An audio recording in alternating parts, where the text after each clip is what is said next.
Hello and welcome to another edition of the Hornet Report. I'm Luke Lograno. And I'm Claire Gates. As the school year kicks into full swing, there's been a lot happening around the halls of HHS these past few weeks, from club meetings to auditions to open mic nights. We caught up with our fellow students to see what they've been up to this October. But first, Hornet Report team Mike Giordano and Rachel Hipschman hit the halls to find out what you guys think about Halloween. If you had to wear a costume year after year, what would it be? A gorilla. A red panda. This Halloween, I'm planning to dress up as Alice from Alice in Wonderland, and I like to sew costumes, so I'm trying to sew it myself this year. Well, last year, my friends and I were the Wiggles, and it was pretty great. Maybe a ninja? A cat or a princess. And what is your favorite candy? My favorite candy, Reese's Peanut Butter Cups, definitely. Enjoy. I'd say Twix. Candy corn, because it's candy and it has my favorite vegetable, corn. Sour Patch Kids. Reese's? Chocolate. I like Kit Kats. Do you think you and other high schoolers are too old to trick or treat? Never. No, it's never too old to trick or treat. It's good for all ages. No, I like trick or treating. Not free candy. No? No. No. No, not at all. And do you prefer trick or treat? Treat. Trick. Treat, because you get to eat. Trick because it's fun. Treat. A treat. Treat. Treat? Claire, we got some pretty creative kids here at Homedale High. Oh yeah, we definitely do, Luke. Well, as you know, I'm a member of the Homedale High School Choir, and last Friday night we had our open mic night down at the pit. I heard. How was it? It was fantastic. It was full of so many musical acts, and everyone had a great time. For more on this story, we go to Jenny Charalambous and Jake Brancati. Hi, I'm Jenny Charalambous, And I'm Jake Brancati. and we are here at Open Mic Night.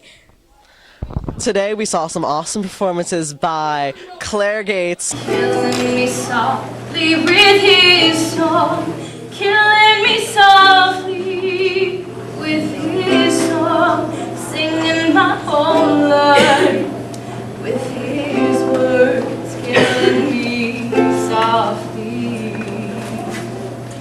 with his song.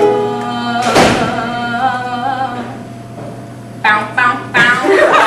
Nancy Brancati, myself. Little darling, it feels like years since it's been years. Here comes the sun. Here comes the sun. And I say it's alright. Did you at least have fun? Yeah, I had fun. I got a little more comfortable as I went into the song, so it was nice. Everyone was really good. A lot of talent. I just want to say that. And I will do it for you. Baby, I'm not moving on. I'll love you long after you're gone. For you. We'll never sleep alone. I'll love you long after you're gone. And long after you're gone, gone, gone. I'm here with Hannah Friedman. How do you think the performances went tonight? Everyone did so well. Everyone got up there and sang their hearts out. No matter whether or not they had music or anything prepared at all, they had a lot of fun, and we raised some great money for the chorus. I will be brave. I will not let anything take away what's standing in front of me.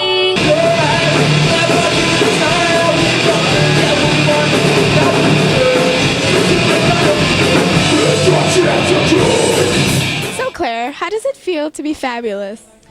Well, Jenny, that's a good question, and it's something that people ask me a lot, and I always tell them it feels fabulous. It really does. I'm really jealous. Yeah, most people are. You just learn to live with it, really. Well, thank you very much. Now, back to Claire at the studio. Thanks, Claire. Looking good. I gotta say, my favorite performance of the night was Mr. Getke. Yeah, I hope he's okay. That fall looked pretty serious. It looked like it hurt. Someone should check up on that. I hope he's all right. Well, anyways, the Homedale Theater Guild held auditions for the annual Haunted High School. Many students screamed their way through the auditions, acting as zombies and victims. As president of the HTG, I have to say I saw some pretty scary-looking zombies. We caught up with 2 members of the Living Dead and asked them a few questions. Hi, I'm Rachel Hipschman, and I'm here at the HTG's Haunted High School Zombie auditions. It looks like it's going to be a really interesting day full of scaring and people acting as victims. So we're going to go check it out. What made you guys want to be zombies for the HTG's Haunted High School? I did it last year and it was a lot of fun to make kids cry. I felt bad about the kids crying, but I also had a lot of fun last year. What are you doing here? Keep moving!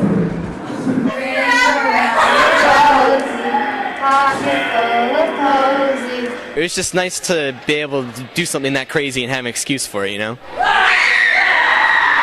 What interested you at first in making this event? The Haunted High School started with Bobby Christie 3 years ago. He planned the entire thing out. Ever since then, it's become an HTG tradition to just carry it out every single year from then. Hopefully it'll live long and prosper. This is a huge fundraiser for the HTG, and if we do this, we hold this for the elementary school kids, Indian Hill School kids, they come, and the high school kids, we are actors, and it's a lot of fun. Like, all the high school kids have fun. We do our makeup, we do our hair, you know, it's a lot of fun to just, you know, scare little kids. Be sure to check out Homedale High School's Haunted High School this Friday at 7 p.m. and see what really roams the halls of HHS after the lights go out. Tickets are $3 and the money will go towards the HTG. Hey Claire, did you ever realize just how many clubs we have here at HHS? We seem to have quite a few, Luke. I remember when I was a freshman, I had so much trouble deciding which ones to choose and to join. I mean, there's so many options. There really is. I had a tough time my freshman year. And while TV and Film Society is definitely one of my favorites, the Chess Club has been having some really interesting matches recently. It's been pretty intense, I gotta say.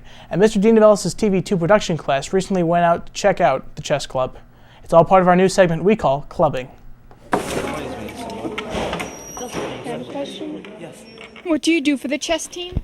I'm first board for the chess team, which means I would be going to varsity meets and playing the other team as captain. I'm the manager of the chess team, so I help organize the meets, and I correspond with the advisor to help set up meets, make sure everything is ready to go when other teams visit. Which chess piece do you feel most similar to? It's going to be the pawn for me, because although they may be small and diminutive, they have huge amounts of potential. At the final stages of the game, pawns can reach the end of the board and turn into anything, queens, knights, whatever you need in the situation. Most of the time it's a queen.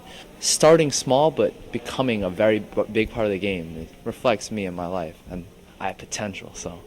I feel similar to the king because I myself am not that powerful, but you kind of have control, and you have to stay focused and make sure you know what's important, which in this case is my playing style. Which one would you not want to be? Probably the king, because I mean, it would be kind of painful having to run away from everybody. I mean, always watching your back. Definitely the pawns. They're the first to go in and they're first to die.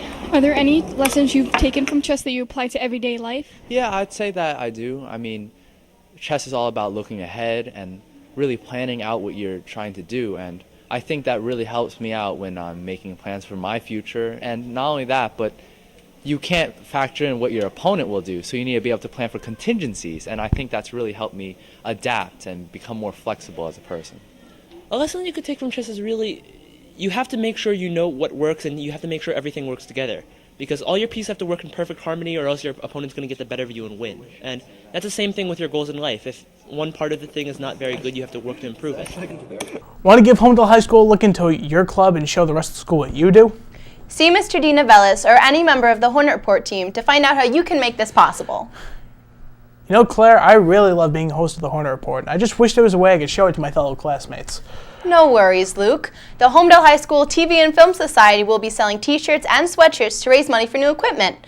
Not only will you be fashionable in your new black t-shirt with white lettering, you'll also be helping the future of the Hornet Report. Claire, that sounds amazing. How can I get one? Members of the TV and Film Society will be selling them all month. Awesome. But you know, I'm a little tight on cash. How much are they going to cost? Only $15 for a t-shirt and $25 for a sweatshirt. Wow, really affordable.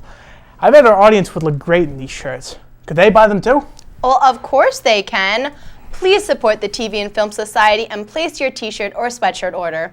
Well, Luke, that looks like all the time we have for this week. I'm Claire Gates. Luke? Luke. Luke! Oh, sorry, I was filling out my t-shirt order form. Well, it's time to go now. I'm Claire Gates. And I'm Luke Lograno. We'll see you next week, as always, where we'll bring you the week's best at HHS.